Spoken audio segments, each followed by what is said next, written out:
তোমরা প্রত্যেকেই আমার থাম্বনেলটি দেখেছো, দেখে নিয়ে আজকে তোমরা এই ক্লাসে এসেছো। তো আজকে আমরা খুব ইম্পর্টেন্ট আরআরবি এনটিপিসি কে টার্গেট করে আমাদের ক্লাসগুলো হচ্ছে, সায়েন্সের ক্লাসগুলো, যা তোমাকে ব্যাপকভাবে সাহায্য করবে। আমি প্রায় 300টা সেটকে অ্যানালাইসিস করেছি এবং সেই 300টা সেটকে অ্যানালাইসিস করে প্রায় 300 সেট অ্যানালাইসিস করে আজকে আমরা তোমাদের সামনে দেখেছি যে প্রতিটা তোমার হচ্ছে বলা যেতে পারে সেটেই অ্যামোনিয়া থেকে, NH3 থেকে, H2S থেকে এবং নাইট্রোজেন, এই তিনটি গ্যাসকে ব্যাপকভাবে তারা প্রাধান্য দিয়েছে। তো আজকে আমরা তোমাদেরকে এই তিনটি গ্যাসের সম্পর্কে যা যা প্রশ্ন আসতে পারে তোমাদেরকে সেটা জানাবো এবং তোমরা আশা করছি এই ভিডিওটি দেখার পর সম্পূর্ণরূপে সমৃদ্ধ হবে। আর একটা কথা বলে রাখি, আমাদের হোয়াটসঅ্যাপ চ্যানেল, আমরা একটা নতুন হোয়াটসঅ্যাপ চ্যানেল তৈরি করেছি, যেটা সম্পূর্ণরূপে প্রিপারেশনের স্বার্থে। তোমরা প্রত্যেকে হোয়াটসঅ্যাপ চ্যানেলে যুক্ত হয়ে যাবে, আমি নিচে লিঙ্ক দিয়ে দিচ্ছি ডেসক্রিপশনে, তোমরা সেখান থেকে কিন্তু অবশ্যই কিন্তু যুক্ত হও, ঠিক আছে? সবাই খুব ভালো থেকো। চলো আমরা শুরু করি আজকে আমাদের সেশন। দেখো, প্রথমে আমাদের দেখো, আমি তোমাদের সামনে একটা সুন্দর ছবি তুলেছি, যেটা NH3 অ্যামোনিয়া। তুমি দেখতে পাচ্ছ তিনটে হাইড্রোজেন একে অপরের সাথে সিঙ্গেল বন্ডে আছে। কি আছে? সিঙ্গেল বন্ডে আছে, ঠিক আছে? নাইট্রোজেন এবং হাইড্রোজেন দ্বারা কম্পাউন্ড এমন একটা কম্পাউন্ড, তাকে বলছে অ্যামোনিয়া। ওকে, বলছে হোয়াট ইজ অ্যামোনিয়া? বলছে ammonia is a colourless gas with a chemical formula NH3. It consists of hydrogen and nitrogen. It is a aqueous form, ঠিক আছে? It is called ammonium hydroxide. তার কারণ এর মধ্যে আছে NH3, N ফর, এটা হচ্ছে অ্যামোনিয়াম, হাইড্রোজেনের জন্য বলছে হাইড্রক্সাইড। ভালো করে মাথায় রাখবে। This inorganic compound was a pungent smell in its concentrate form. It is a dangerous and caustic. The NH3 chemical name is ammonia. Chemical name of NH3 নাম কি বলো দেখি? অ্যামোনিয়া। পাগনেট গ্যাস এই কম্পোস্ট কিসের বলো দেখি? নাইট্রোজেন এবং hydrogen দ্বারা। এই রেসপেক্টে একটা খুব গুরুত্বপূর্ণ আমি তথ্য তোমাদের দিচ্ছি, যেটা পরীক্ষার খাতায় এসেছে, যে এই যে NH3 কম্পোনেন্ট, এর যদি আমরা আণবিক গুরুত্ব বা অ্যাটমিক স্ট্রাকচার, অ্যাটমিক ওয়েট জানি, এর আণবিক গুরুত্বটা একটু তোমরা ভালো করে জেনে নাও। এর আণবিক গুরুত্ব হচ্ছে 17। বাষ্প ঘনত্ব কত বলো দেখি? বাষ্প ঘনত্ব হচ্ছে 8.5। আর একটা কথা ভালো করে মাথায় রাখবে, এটা ডিসকভার্ড কে করেছিল? ডিসকভার্ড কে করেছিল? মনে রাখবি, বিজ্ঞানী প্রিসলে।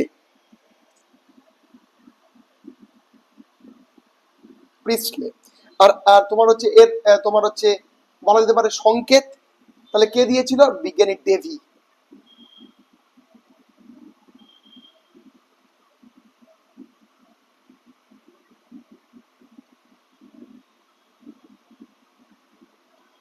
ভালো করে মাথায় রাখবেন। কি বলে দেখো, যেহেতু তাহলে আমি তোমাকে কি বললাম, সংকেত দিয়েছে কে? বিজ্ঞানী ডেভি। আর ডিসকভার কে করেছিল? বিজ্ঞানী তোমার হচ্ছে প্রিসলে। তাহলে সংকেত দিয়ে আমরা লিখে দিলাম, সংকেত দিয়েছে ডেভি। যেহেতু অ্যামোনিয়া হাইড্রোজেন উৎপাদনের জন্য সহজে, অ্যামোনিয়া হাইড্রোজেন উৎপাদনের জন্য সহজে পচে যায়, তাই এটি ঢালাইয়ের জন্য পারমাণবিক হাইড্রোজেনের একটা সুবিধাজনক পোর্টেবল উৎস। এছাড়া অ্যামোনিয়া তার চারপাশে যথেষ্ট পরিমাণ তাপ শোষণ করতে পারে। 1 গ্রাম অ্যামোনিয়া কত গ্রাম তাপ নেয়? এটা কিন্তু আসা প্রশ্ন। 327 ক্যালোরি তাপ শোষণ করে। 1 গ্রাম অ্যামোনিয়া 327 ক্যালোরি তাপ শোষণ করে, যা এটিকে হিমায়ন ও শীততাপ নিয়ন্ত্রণ সরঞ্জামগুলিতে কুল্যান্ট হিসেবে কাজ করে। তাই জন্য তুমি দেখবে, তাই জন্যই বলা হয় যে লিকুইড অ্যামোনিয়াকে এখন বর্তমানে রেফ্রিজারেটরে ইউজ করা হয়, ঠিক আছে? রেফ্রিজারেটরে ইউজ করা হয় কিসের জন্য? সিএফসি যেদিন থেকে ব্যান্ড হয়েছে, অ্যামোনিয়ার ব্যবহার কিন্তু বেড়েছে। অবশেষে এর ছোটখাটো ব্যবহারের জন্য গৃহস্থালী আবিষ্কারক এজেন্ট হিসেবে অন্তর্ভুক্ত করা হতে পারে। ক্লিয়ার? তো এইবার আমরা যদি আমরা অ্যামোনিয়া সম্পর্কে যা জানার আমরা জেনেছি, এবার আমরা যদি বলি ল্যাবরেটরিতে আমরা অ্যামোনিয়াকে কিভাবে ই করব, তাহলে লিখে নাও ল্যাবরেটরিতে প্রশ্ন এসেছে, ঠিক আছে, ল্যাবরেটরিতে ল্যাবরেটরি প্রিপারেশন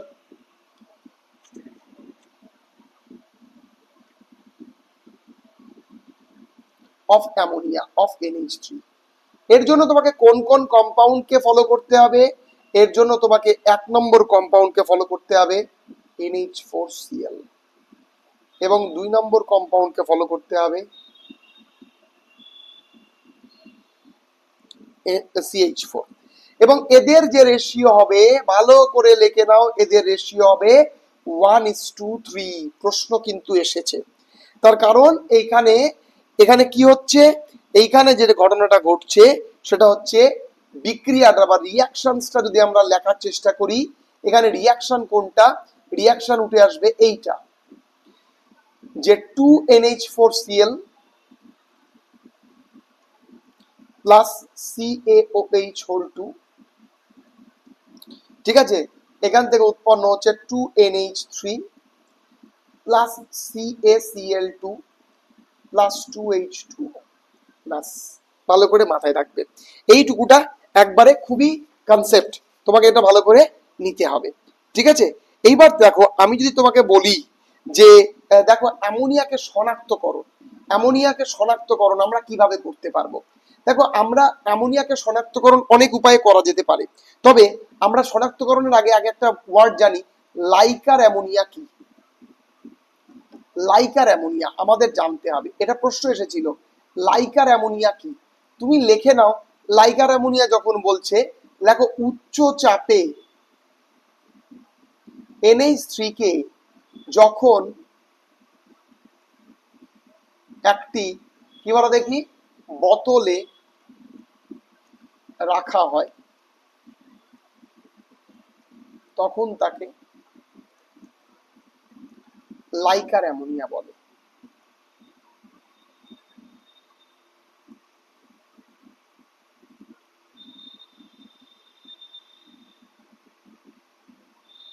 ভালো করে মাথায় রাখবে, লাইকার অ্যামোনিয়া বলে, যেটা খুব চোখের জন্য ক্ষতিকারক, ঠিক আছে। তাহলে তোমাকে প্রশ্ন এসেছিল লাইকার অ্যামোনিয়া কি দিয়ে তৈরি হয়, লাইকার অ্যামোনিয়া লঘু অ্যামোনিয়া কে লাইকার অ্যামোনিয়া বলে, নাকি গাঢ় অ্যামোনিয়াকে ইসে বলে? তাহলে বলে উচ্চ চাপে যে অ্যামোনিয়া রাখা হয় তাকেই বলা হয় লাইকার অ্যামোনিয়া। তো এবার আমরা জাস্ট একটু কয়েকটা জিনিস জানবো, খুব ভালো করে বুঝবে, ঠিক আছে, যে অ্যামোনিয়াকে শনাক্তকরণ করতে আমাদের কি প্রয়োজন। তোমরা এখানে আরো কিছু দেওয়া রয়েছে, আমি এটা আমাকে অন্য জায়গায় লিখতে হতো, আচ্ছা দাঁড়াও আমি এটা ওই পৃষ্ঠায় লিখে দিচ্ছি, ঠিক আছে, তোমরা এটা দেখো আমি ওই পৃষ্ঠায় লিখে দিচ্ছি, ঠিক আছে। চলো আমি এই পিডিএফটা আমাদের হোয়াটসঅ্যাপ চ্যানেলে আপলোড করে দেবো, তোমরা ওখান থেকে নেবে, ঠিক আছে। আমি এখানে খুব গুরুত্বপূর্ণ কিছু কিছু তথ্য দিয়েছি, যেটা দেখো যে কি বলেছি, বলেছি যে pure ammonia first discovered by Joseph Priestley, এখানে কিন্তু দেওয়া রয়েছে, ঠিক আছে। ইটস এক্সাক্ট কম্পোজিশন তোমার হচ্ছে ডিটারমিন বাই তোমার হচ্ছে কি বল লুইস বার্থেলেট 1785, ঠিক আছে, বার্থিওলেট, ভালো করে মাথায় রাখবে, ঠিক আছে। আর commercial, the cheap commercial method of producing ammonia is Haber process. তাহলে তোমাকে প্রশ্ন এসেছিল জানো যে হেবার পদ্ধতিতে কি প্রস্তুত করা হয়, তখন তোমাকে বলতে হবে NH3 কে প্রস্তুত করা হয়, ঠিক আছে। তাহলে কমার্শিয়াল চিপ প্রধান কমার্শিয়াল প্রসেস হচ্ছে হেবার প্রসেস, এবং এই হেবার প্রসেসটা কেমন বলো দেখি, নাইট্রোজেন এবং হাইড্রোজেন, তিন আয়তন হাইড্রোজেনকে এক জায়গায় রাখলে পরেই 2NH3 উৎপন্ন হয়, ভালো করে মাথায় রাখবে, ঠিক আছে। চলো এইবার দেখো আমি তোমাদের যেটা বলেছিলাম যে ল্যাবরেটরি প্রোডাকশনস এর রেসপেক্টে আমি জাস্ট লিখে দিচ্ছি NH, তোমরা হয়তো আমি আর লিখলাম না, তোমরা হয়তো ভিডিওটা দেখেছো, খাতায় নোট করে নিও, ঠিক আছে। শুধুমাত্র এটা এইখানে গুরুত্বপূর্ণ এটাই যে NH4Cl ও তোমার হচ্ছে CaOH হোল 2, এটা কেমন করে আছে, এটা হচ্ছে 1:3 বন্ডে আছে,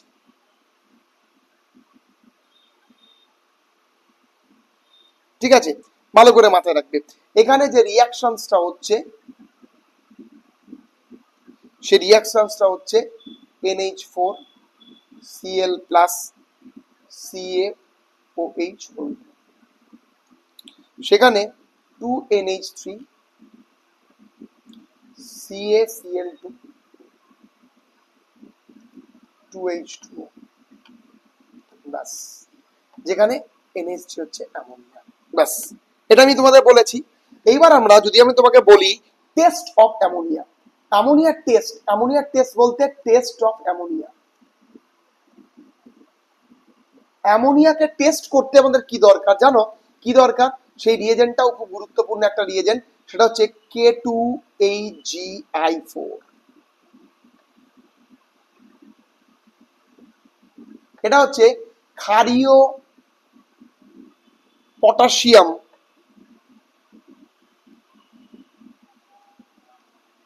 মার্কিউরিক অ্যাসিড।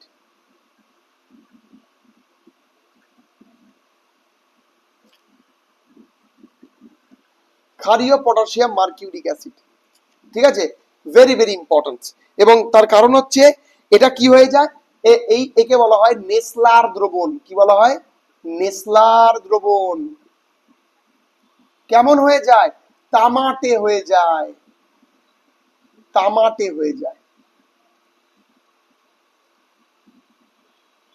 যেই তোমার NH3 এই K2HgI4 এর সংস্পর্শে আসে, তখন তাদের কালার কালার চেঞ্জ হয়ে যায়। সেটা কেমন হয়ে যায়? তামাটে। Very very important. ব্যাস, ঠিক আছে। তা আশা করি ক্লিয়ার, এইটুকুনটা তোমরা সম্পূর্ণ বুঝতে পেরেছো। এইবার চলো আমরা অ্যামোনিয়া থেকে কিছু গুরুত্বপূর্ণ সারেরও প্রশ্ন আসে, যে অ্যামোনিয়া থেকে কোন কোন সার, সেটা হচ্ছে NH4 হোল 2SO4, ঠিক আছে, যাকে বলছে অ্যামোনিয়াম, কি বলো দেখি, SO4, যাকে বলা হয় ammonium sulphate.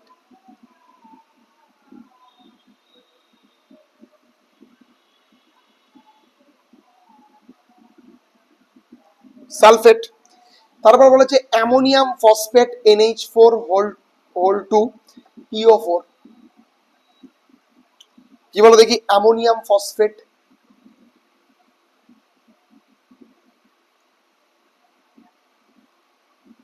Phosphate very very important. তারপর হচ্ছে অ্যামোনিয়াম নাইট্রেট। এই সারগুলো একটু জেনে নাও, যে কেন সংকেত দিয়ে প্রশ্ন আসে যে কোন সার কি। প্রত্যেকটাই অ্যামোনিয়াম নাইট্রেট।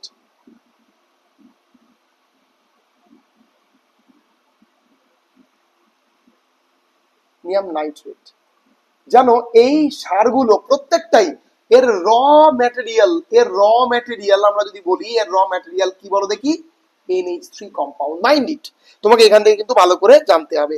এবার আরেকটা কথা বলে রাখি, যে তোমাদের এখান থেকে আরেকটা জিনিস খুব ভালো করে জানতে হবে, যে NH3 এর সঙ্গে যখন CO2 বিক্রিয়া হয়, তখন কিন্তু NH2CONH4 উৎপন্ন করে, উৎপন্ন করে। এখানে 2 দাও। এটা হচ্ছে অ্যামোনিয়াম কার্বামেট, একে বলা হয় অ্যামোনিয়াম কার্বামেট। কার্বামেট, এই যে অ্যামোনিয়াম কার্বামেটটা পেলে, এই অ্যামোনিয়াম কার্বামেটকে যদি তুমি হিট দাও, একে যদি হিট দাও, উৎপন্ন করে হচ্ছে urea.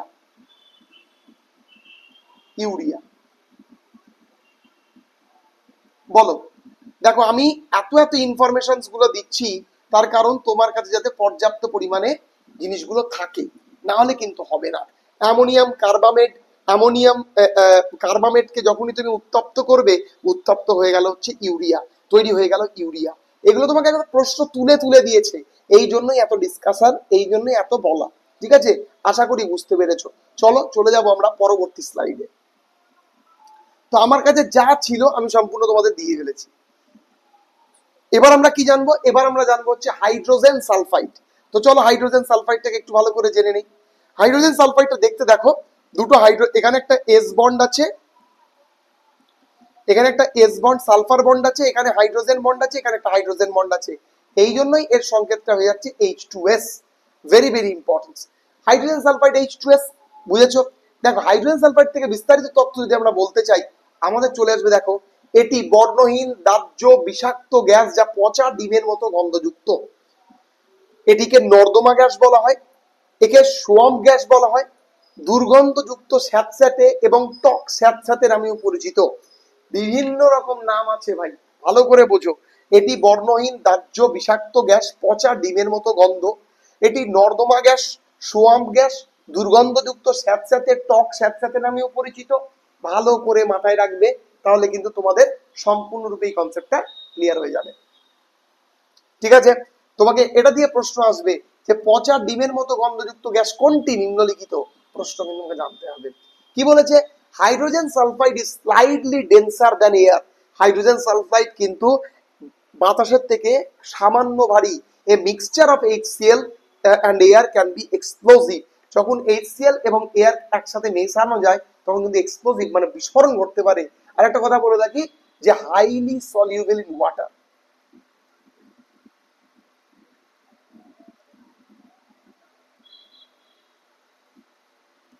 Highly soluble in water, প্রচন্ড পরিমাণে সলিউবল, ভালো করে মাথায় রাখবেন। কি বলেছে? হাইড্রোজেন সালফাইড হাইড্রোজেন সায়ানাইডের মতো সেলুলার শ্বাস প্রশ্বাসকে বাধা দিয়ে মানুষের বেশিরভাগ অন্যান্য প্রাণীর মতো বিষাক্ত। যখন এটি শ্বাস নেওয়া হয়, এর লবণের পরিমাণ বেশি খাওয়া হয়, তখন শ্বাসকষ্ট থেকে খিঁচুনি বা মৃত্যুর লক্ষণ পর্যন্ত কিন্তু বল দেখি অঙ্গগুলি দ্রুত ক্ষতি করতে শুরু করে। তা সত্ত্বেও তোমার বলা যেতে পারে তা সত্ত্বেও মানব দেহে অল্প পরিমাণ সালফাইড এর খনিজ লবণ উৎপন্ন করে। এটিকে সংকেত অণু হিসেবে ব্যবহার করা হতে পারে।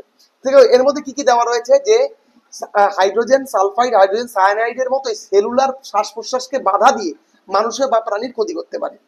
যখন এটি শ্বাস নেওয়া হয়, মানে এই লবণ H2S তো একটা লবণ, এই লবণ বেশি পরিমাণে খাওয়া হয়, তখন শ্বাসকষ্ট থেকে খিচুনি থেকে কিন্তু মৃত্যু অবধি ঘটতে পারে এবং অঙ্গগুলি দ্রুত ক্ষতি করতে পারে। তাই স্বল্প পরিমাণ সালফাইড এবং লবণ আমাদের শরীরে অণুর সংকেত হিসেবে ব্যবহার করা যেতে পারে। তো ঠিক আছে, প্রবলেম নেই। তো আমরা যদি হাইড্রোজেন সালফাইড দিয়ে যদি একটু করি যে এর ডিসকভারি কে করেছিল?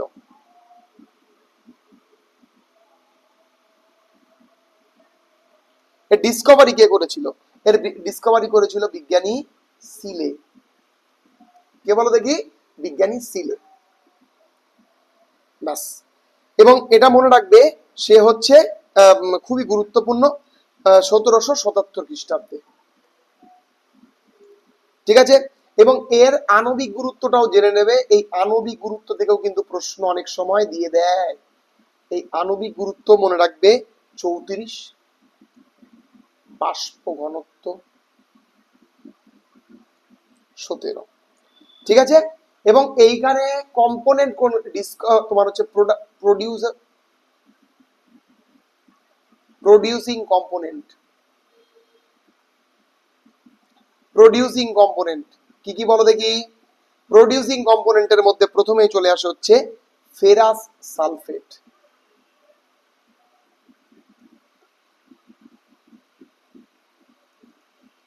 ও কি বলো দেখি? লঘু সালফিউরিক অ্যাসিড।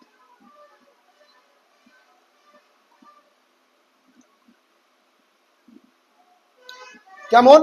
FeS প্লাস আমরা বলতে পারি H2SO4 এর সাথে বিক্রিয়া করলে উৎপন্ন হয় FeSO4 plus H2S। Very very important. ঠিক আছে, ভেরি ভেরি ইম্পর্টেন্ট। এবার দেখো, তোমাকে যদি আমি একটা কথা বলি, দেখো এখানে সবকিছুই তো রয়েছে, শুধু জাস্ট আমি তোমাকে একটা কথা বলি যে এর শনাক্তকরণটা একটু তোমাকে ভালো করে বলতে হবে। যে টেস্ট অফ, তাহলে লিখে নাও টেস্ট অফ H2S। H2S এর টেস্ট কেমন করে জানবে? প্রশ্ন তুলে দিয়েছে H2S এর টেস্ট কি করে করা যেতে পারে। 1 নম্বর হচ্ছে পচা ডিমের মতো গন্ধ শুনেই তো তুমি বুঝতে পারবে। রটেন এগ স্মেল, এটা একটা কম্পোনেন্ট। এবার 2 নম্বর যেটা, সেটা হচ্ছে যে লেড অ্যাসিটেট মানে PbCH3COO, এই লেড অ্যাসিটেটের সঙ্গে যদি H2S এর বিক্রিয়া করা হয়, উৎপন্ন কি হবে? উৎপন্ন হবে লেড সালফেট এবং অ্যাসিটিক অ্যাসিড। ঠিক আছে, লেড সালফেট এবং অ্যাসিটিক অ্যাসিড, এবং যেটা কালো হয়ে যাবে। আর এটা থাকে কি? এটা হচ্ছে বর্ণহীন। ব্যাস, খুবই ভালো করে মাথায় রাখবে। ব্যাস, প্রশ্ন কিন্তু প্রচন্ড দেয়। আর একটা আছে সোডিয়াম নাইট্রোক্লোরাইডের দ্রবণ, 3 নম্বর। প্রত্যেকটা থেকে যেন প্রশ্ন এসেছে, ওই জন্যই লেখাচ্ছি, নাহলে লেখাতাম না। সোডিয়াম নাইট্রোক্লোরাইডের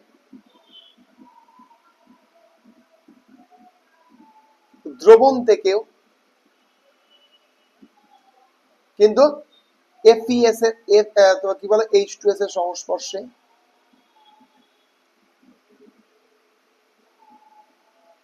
H2S এর সংস্পর্শে কি বলো দেখি, বেগুনি রং হয়ে যায়।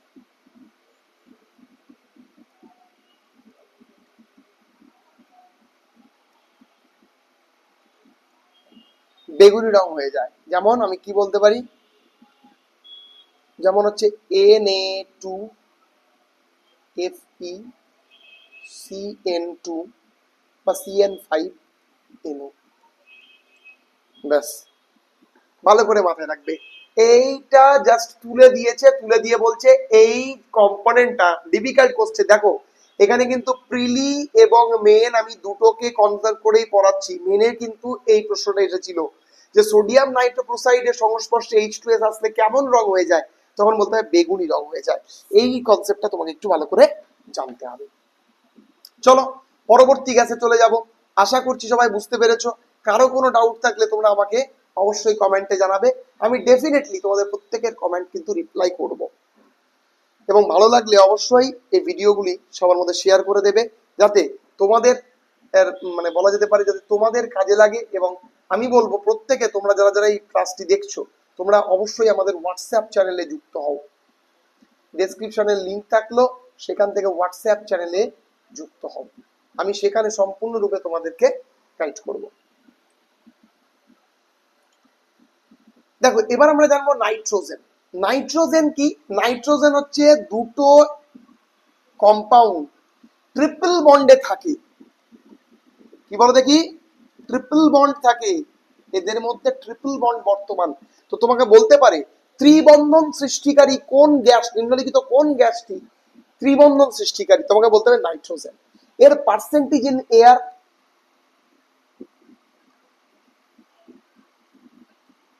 কত বলো দেখি? 77%। এটা তো কনসেপ্ট, সম্পূর্ণ কনসেপ্ট। দেখো কি বলেছে, নাইট্রোজেন একটি, নাইট্রোজেনের রাসায়নিক উপাদান, এটির প্রতীক 9 এবং পারমাণবিক সংখ্যা 7 ডেফিনেটলি দিয়েছে। নাইট্রোজেন হলো একটি অধাতু, পর্যায় সারণীর 15 গ্রুপের সবচেয়ে হালকা সদস্যের নাম হচ্ছে নাইট্রোজেন। ঠিক আছে? হ্যাঁ, প্রায়শই তাকে পিক্টোজেন্সও বলা হয়। এটি মহাবিশ্বে একটি সাধারণ উপাদান যা মিল্কি ওয়ে এবং সৌরজগতের মোট প্রাচুর্যের 7ম স্থানে রয়েছে। আদর্শ তাপমাত্রা ও চাপে মৌল দুটি পরমাণু N2 গঠন করেছে। এটি বর্ণহীন গন্ধমিক ডায়াটমিক গ্যাস।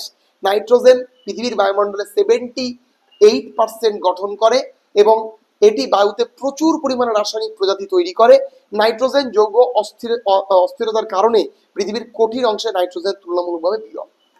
দেখো প্রশ্নটা তোমার কেমন ভাবে এসেছে, যে নাইট্রোজেনে প্রশ্ন যদি আসে যে তোমার নাইট্রোজেনে কোনো রকম ভাবে প্রাণ থাকে না, এবং নাইট্রোজেন আছে বলেই ভাইরাস ব্যাকটেরিয়া কিন্তু আমাদেরকে অ্যাটাক করছে না, কারণ কোনো অর্গানিজম সেখানে বাঁচতে পারে না। আর সবচেয়ে বড় কথা, নাইট্রোজেন আমাদের শরীরে কি কোথাও আছে? হ্যাঁ, আমাদের যে প্রোটিন প্রোটিন সেই প্রোটিনের ইউনিট কি? Amino acid.